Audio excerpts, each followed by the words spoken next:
अभी की सबसे बड़ी खबर बिहार की राजधानी पटना से आ रही है और बताया जा रहा कि बिहार एसटीएफ और अपराधियों के बीच मुठभेड़ हुई है। दर्जनों राउंड गोलियां चली है और इस फायरिंग में एक इनामी बदमाश जिस पर 50,000 रुपया का बिहार पुलिस ने इनाम घोषित कर रखा था वो मारा गया है।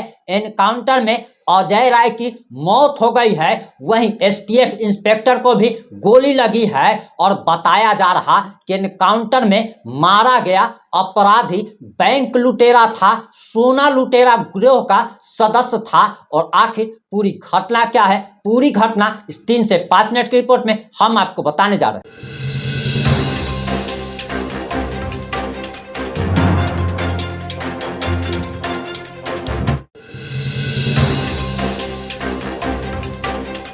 नमस्कार, मैं प्रिंस कुमार सिंह और आप देख रहे हैं पॉजिटिव इंडिया। इस वक्त की सबसे बड़ी खबर बिहार की राजधानी पटना से आ रही है और आपको बताते चले कि बिहार में रातों रात डीजीपी बदल दिए गए हैं। आलोक राज को डीजीपी पद से हटा दिया गया है और नए डीजीपी का नाम विनय कुमार है। और जैसे ही बिहार में डीजीपी बदलते ही बिहार में अपराधियों और एसटीएफ के बीच मुठभेड़ होती है, दर्जनों राउंड फायरिंग होती है। और बताया जा रहा कि मृतक छपरा का रहने वाला था अजय राय, जो कि कुख्यात सोना लुटेरा गिरोह का सदस्य था, बैंक लुटेरा था और उस पर कई सारे मामले बिहार समेत हरियाणा में भी दर्ज थे। और मीडिया रिपोर्ट्स के अनुसार जो जानकारी आ रही है हम वो भी आपको आगे बताएंगे, लेकिन उससे पहले डीआईजी का बयान आ गया है। आप सबसे पहले डीआईजी महोदय का ये बयान सुनिए। इस सूचना के सत्यापन में एसटीएफ की टीम यहाँ पर पहुंची और सत्यापन के क्रम में जैसे ही लोग प्रवेश किए तो गोली चला दी गई अपराधियों द्वारा। इस क्रम में मुठभेड़ हुई है और एसटीएफ का हमारा एक अफसर घायल हुआ है। अपराधियों में से भी एक को गोली लगी है जिसको अस्पताल ले जाया गया है। विशेष और जानकारी जो है हम और सब चीज के बाद देंगे, लेकिन यह पता चला है कि यह जो अपराधी है आकाश यादव करके, इस रूम को इसने 3-4 दिन पहले हायर किया था और सत्यापन के क्रम में पता चला है कि इसका नाम जो है अजय राय है, जो बैंक डकैती के कई कांडों में संलिप्त रहा है। कितने अपराधी सर जो डिटेल आपको बता देंगे, डिटेल आपको हमारी टीम किस तरह से यहाँ पे नहीं अभी उसको एनएमसीएच ले जाया गया है सर, और हम लोग उससे पूछताछ करके आपको और भी ब्रीफ सर। कितने राउंड में गोली चली है सर? करीब 1 दर्जन राउंड गोली चली है, जहाँ पे कि मैंने घटनास्थल पे देखा दोनों तरफ से, और 8-10 खोखे वहाँ पर हैं। तो और डिटेल विस्तृत जानकारी जो है आप लोग को दी जाएगी। कुछ बरामद भी हुआ सर? 2 फरार हो गए हैं सर। देखिए घटनास्थल पर जो है एक पिस्टल है, गोलियां हैं वहाँ पर और खोखे पड़े हुए हैं, एक मोबाइल है। इसके अलावा अपराधियों द्वारा यूज किए गए कपड़े सब हैं। डिटेल हम लोग आपको आखिर ये लोग क्या करने थे सर? अपराधी कहाँ के थे और लगभग कितने मामले इस पे दर्ज थे?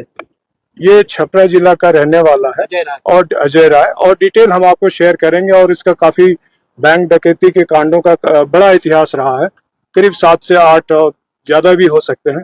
तो सारी जानकारी हम इकट्ठा कर रहे हैं, आपसे शेयर करें। इस रूम में रहने का वजह क्या लिए गए हैं? कलेक्ट होने के बाद जो है क्या मिला है? क्या ब्लड सैंपल्स के साथ क्या कलेक्ट हुए हैं और जो चीज संबंधित है वहाँ पे जो भी फायर जैसे पार्ट है वो सब सारे कलेक्ट किया गया है। और उसके बाद हम लोग इसको सबको देखेंगे किस तरह से प्रोसीड किया जाएगा, फिर आपको ब्रीफ करेंगे। Good day designation sir. आपने डीआईजी साहब का बयान सुन लिया होगा। अब मीडिया रिपोर्ट्स के अनुसार जो जानकारी आ रही है, दरअसल उसके अनुसार बताया जा रहा कि पटना में हुए एनकाउंटर में छपरा जिले का रहने वाला most wanted criminal Ajay Rai उर्फ काका मारा गया है। और जक्कनपुर थाना के संजय नगर में रोड नंबर 10 में रात पुलिस और अपराधियों के बीच मुठभेड़ हुई है। और बताया जा रहा कि इस मुठभेड़ में दर्जनों राउंड फायरिंग की सूचना आ रही है। इसमें एसटीएफ के इंस्पेक्टर दिवाकर को भी गोली लगी है और एसटीएफ इंस्पेक्टर का इलाज एक निजी नर्सिंग होम में किया जा रहा है। दरअसल एसटीएफ को यह सूचना मिली थी कि कुख्यात अजय राय संजय नगर इलाके में नाम बदलकर रह रहा है। वह किसी बड़ी वारदात को अंजाम देने की फिराक में था और इसी बीच वहां पर एसटीएफ की टीम मौके पर पहुंचती है और अजय राय को सरेंडर करने के लिए कहती है। वहां अजय राय के साथ 2 की संख्या में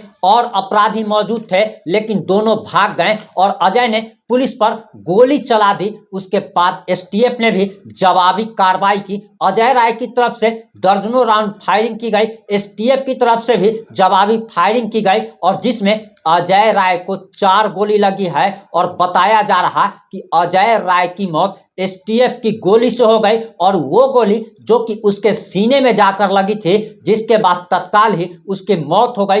हालांकि उसे एनएमसीएच में ले जाया गया, जहां पर डॉक्टरों ने उसे मृत घोषित कर दिया। वहीं एसटीएफ के डीआईजी विवेकानंद ने इस घटना की पुष्टि की है और उन्होंने कहा कि अजय राय का लंबा आपराधिक इतिहास रहा है। बैंक डकैती, लूट के अन्य मामले में लंबे समय से वह फरार चल रहा था और पुलिस उसकी गिरफ्तारी के लिए लगातार छापेमारी अभियान चला रही थी। मौके से पिस्टल, मोबाइल फोन, 8 से 10 खोखे, अपराधियों के अन्य सामान और कपड़े बरामद किए गए हैं। वहीं बताया जा रहा कि एसटीएफ अजय राय को गिरफ्तार करने के लिए उसको 6 महीने से तलाश रही थी। वह बार बार ठिकाना बदल रहा था। पुलिस से बचने के लिए ही वह पटना के जक्कनपुर थाना के संजय नगर रोड नंबर 10 में सविता देवी के मकान में 9 दिसंबर को किराए पर एक कमरा लिया था। उसने खुद को बिजली का ठेकेदार बताया और अजय राय की बजाय उसने अपना नाम आकाश यादव बताया था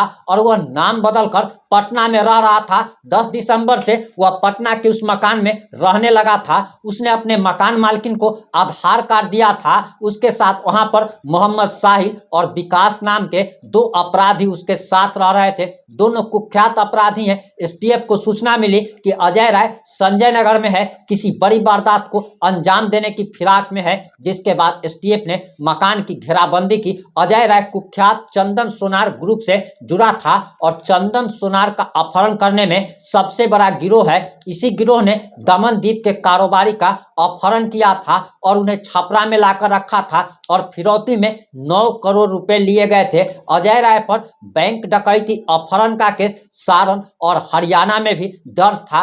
अजय राय के ऊपर सारण समेत कई जिलों में बैंक डकैती के 7 केस थे। इसके अलावा अपहरण का भी केस था। उस पर हरियाणा में भी लूट का केस दर्ज हुआ था। उसने 3 साल पहले अपना गैंग बनाया था और पुलिस और एसटीएफ उसे कई महीनों से तलाश रही थी, लेकिन आखिरकार एसटीएफ को सफलता मिलती है और मुठभेड़ में कुख्यात अजय राय, जो कि छपरा का रहने वाला था, वह मारा गया है। रातों रात डीजीपी बदले जाते ही अपराधियों की सामत आ गई है। अपराधियों का लगातार एनकाउंटर किया जा रहा है। आपको क्या लगता है, आप क्या सोचते हैं? अपनी प्रतिक्रिया जरूर दीजिएगा कि क्या हर जिले में हर अपराधी का ऐसे ही एनकाउंटर किया जाना चाहिए? आप जो भी सोचते हैं अपनी प्रतिक्रिया जरूर दें। जुड़े रहें हमारे साथ। जय हिंद, जय भारत।